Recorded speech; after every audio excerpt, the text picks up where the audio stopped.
Today, we're going to jump back in time to unravel a story about a husband, a wife, and a promise that was broken. But this isn't just some family drama. Nope, this is a huge landmark case that, even over a century later, still defines the line between a simple promise and a contract you can actually enforce in court. So let's just start with a modern-day question. Imagine your partner promises you some money, maybe to help with bills, and then they just don't pay up. Can you actually take them to court and sue them? It feels like it should be a simple yes or no, right? But the real legal answer is way more complicated, and it all traces back to this one single story. All right, let's get into part one, a husband's promise. It's time to meet the couple at the absolute center of this legal storm, the Balfours. Okay, so picture this. The year is 1915. We're in what was then called Ceylon, which we now know as Sri Lanka. Mr. and Mrs. Balfour, a British couple, are living there for his job. He was a civil engineer. And for all intents and purposes, they were just a pretty typical married couple from that era, living overseas. So during a visit back home to England, a problem came up. Mrs. Balfour's doctor told her that because of her arthritis, she really shouldn't go back to the tropical climate. So the couple made an agreement. He would go back to his job in Ceylon, and she would stay behind in England. And here's the crucial part. He promised to send her £30 a month for her support. At this point, everything was totally fine between them. But, as you might have guessed, this simple, amicable agreement started to fall apart. This brings us to part two, an agreement broken. And this is where the story really pivots, from a loving promise to a legal battle. Living thousands of miles apart, the relationship just deteriorated. The affection they once had was basically gone. And they both eventually agreed that, their separation was going to be permanent.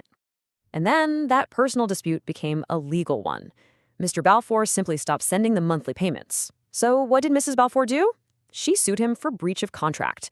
Her argument was really straightforward. He made a promise, he broke it, and she wanted her money.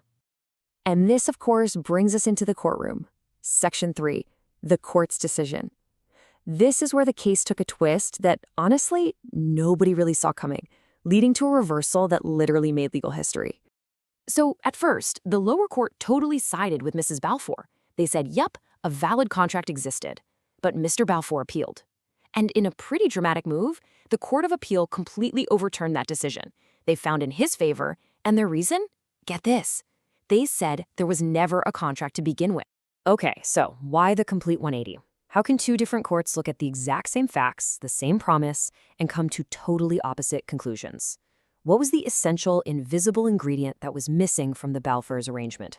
This quote from one of the judges, Lord Justice Atkin, really spells out the court's thinking. He argued that these kinds of promises between a husband and wife, they're based on affection, not on some kind of legal footing.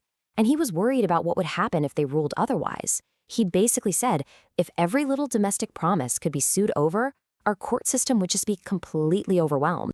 And that single judgment created a massive legal idea. Which brings us to Section 4, the domestic presumption. This is that invisible ingredient we've been looking for.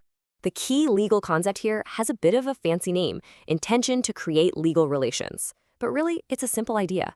For a promise to count as a real, binding contract, it's not enough to just make the promise. Both people have to have actually intended for that promise to have legal consequences if it got broken. So courts have this kind of default setting, a legal presumption. Think of it as their logical starting point. For social or domestic agreements, between family or friends, the court just assumes there was no intention to be legally bound. But for business deals, the court assumes the exact opposite. They presume you absolutely intended it to be a binding contract. So what does this 100-year-old story about a separated couple actually mean for us right now? Well, let's jump into our final section, a promise versus a contract, and see what the legacy of the Balfour case really is. Look, this isn't just some dusty old rule in a law book. It shows up in our daily lives all the time. Just think about it for a second. Where does this principle pop up for you? When is a promise just, a promise? And when does it cross that line into something more? I mean, seriously, think about it. A parent promises their kid an allowance if they do their chores. You agree with a friend to split the dinner bill. A husband promises his wife he'll do the dishes. Can you imagine suing over these things? Of course not. These are all agreements, sure, but the law just presumes they were never meant to end up in a courtroom. They're built on trust, not legal paperwork. And that is the absolute heart of the matter. The Balfour case basically drew a line in the sand. It established that our private lives operate in a different world than the world of business. The law gives us the space to make promises based on our relationships, on goodwill, without the fear of a lawsuit hanging over every single little thing we say to each other. But this all leads to a really fascinating question today. I mean, with things like prenuptial agreements, cohabitation contracts, even formal loans between friends becoming more common, where exactly do we draw the line now? When does a private promise become a public legal issue? And that is the enduring question left to us by the Balfour.